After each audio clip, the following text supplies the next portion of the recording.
Hello and welcome to the Home with Johann's November Real Estate Report. I know it's been a while since I've presented you with one of these, but I miss you, and so I thought I would jump back on that horse and let you know what's happening. Of course, I've moved off the sailboat. I'm back in the house, and I'm sitting in front of what was once my former kitchen. Now that I'm working virtually from home, there's things about the house I didn't like that I finally decided to tackle. One of them was my kitchen, so I've taken the kitchen out, and my one of the things I love working with, wonderful Sawzall.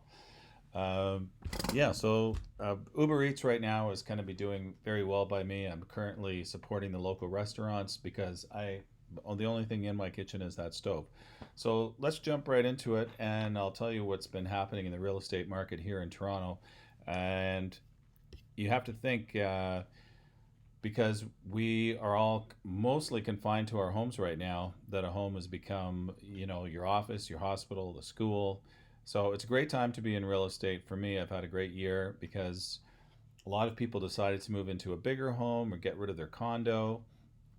And all of those things are reflected in the numbers here, which I'm going to show you right now. So if we take a look, these are sales volume year over year. And what's really fascinating is you could see the sales volume has stayed really consistent since the summer, so since July. So as you can see, when the lockdown started in March, our spring market never happened. It was delayed, and it took place during the summer. So sales volume just cranking. I mean, these are orange represents 2020. Look at all the other years. The sales activity in Toronto has just gone crazy over the past 4 months. Of course, we don't have the November numbers here, but it stayed really consistent for a 4 month period. I suspect we're now going to that the no the ne- when next month when we see this bar, the orange bar is going to be slightly lower. Let's now take a look at the new listings. So again, we see in the springtime, that represents 2020. It really tanked during the shutdown in the springtime, and then over the summer, it really came back strong. So this is what new listings coming out on the market.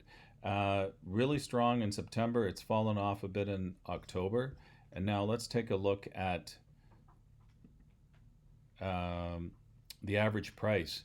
So the average home price in the past 5 months has really outperformed the last 5 years.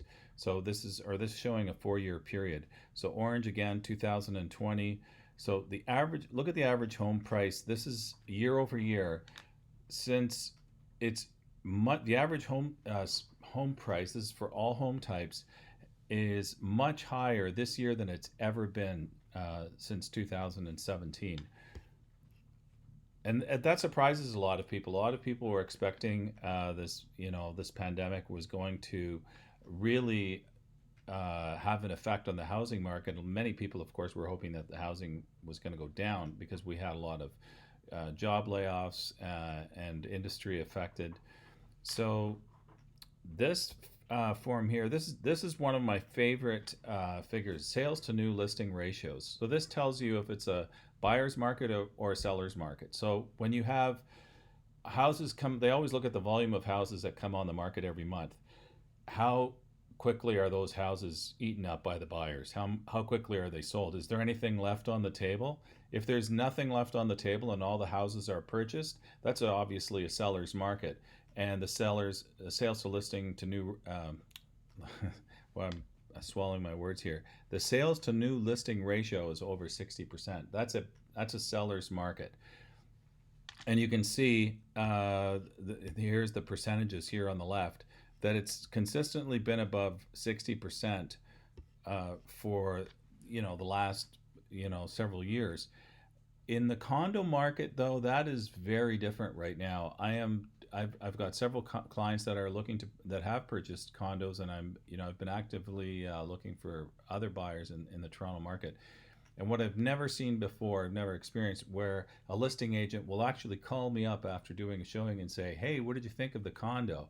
And they're kind of showing their cards there, because getting a condo listing before, it was like winning the lottery. You knew it was going to sell. And now that's not the case. I'm seeing listings and condos downtown either terminated, expired, and certainly people are lowering prices. That could affect the sale of detached and semi-detached homes as that wave propagates, because a lot of the buyers for detached and semis are people that are moving up out of a condo. And I have to think that if you're locked down in a condo, it's basically a box. It can't be too much fun. Why not be in a house with no kitchen? That's just way more fun. You can put together a kitchen. So moving down here, so if you're one of those individuals in Toronto that said, I'm going to wait till the prices in Toronto come down, this is the this since 1994, it says. This is the trajectory of average home prices in Toronto. Uh, so over 20 years. So, if you thought about buying a house here and waiting for the house price to come down, and 99, nope. In 2010, no. It's really interesting to see that crazy spike in 2017, and then came down and went, corrected itself. So this number is always, why don't we take a look at the prices in Toronto for all home types? I always like to look at the 416 area here. So if we take a look here, detached houses, the year over year percent change, almost 20%. Look at that, 19.6%. That is insane. Well, what's more insane is semi-detached houses in the Toronto area, 416 area code, they rose by 30% in value year over year. Nuts. Townhouses, really big increase, double digits, 20.3%. Now, this is what goes back to what I was saying earlier. Condos, really amazing number here. They've gone down 8.5%. Condos have always led the charge in percent year over year percent change in value. Now they've gone down in price compared to other house types. So that's really mind blowing, and it makes sense. I mean, why do people buy condos? They want to be close to work. Where's work? Downtown Toronto. Now everybody's working virtually, and it makes sense. Why people are asking themselves, well, why do I need to live downtown in this box if I'm working virtually? I can be anywhere. I mean, hell, go to the Bahamas. All the Caribbean islands are offering these 1 year work visas. So a lot nicer to be down there. So the pandemic has certainly accelerated the virtual workplace economy, and I don't think that's going to change even when things get back to normal. Uh, I do appreciate we are all social creatures. I am. I miss being with my colleagues, and being around other people creates rapport and increases productivity and creativity. So I think those aspects of industry are going to be hurting. So, and you'll never get that through a Zoom meeting. I'm sorry. So it's really amazing to always look at these numbers. I hope this helps you appreciate, get some insight as to what's happening in the condo market and all home types. I really want to thank everybody that referred me clients, and the clients that I worked with this year. It was wonderful to get to know everybody, and I helped people move to properties outside of the city. I helped condo buyers move up. So it's been a great time to be a real estate agent in this crazy time. So I'm still doing my virtual piano bar Sunday nights now. I'm streaming live on Facebook. I invite you to join us. You can add your request in the comments. So I hope you find this helpful. I hope you're doing well. If you have any questions or just want to say hi, I'm always up for saying hi.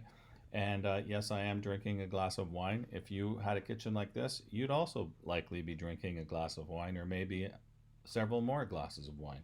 So cheers to you, and thank you for joining me on my market report for November. I'll be back in December and tell you what's happening then. I expect it's likely going to be very similar.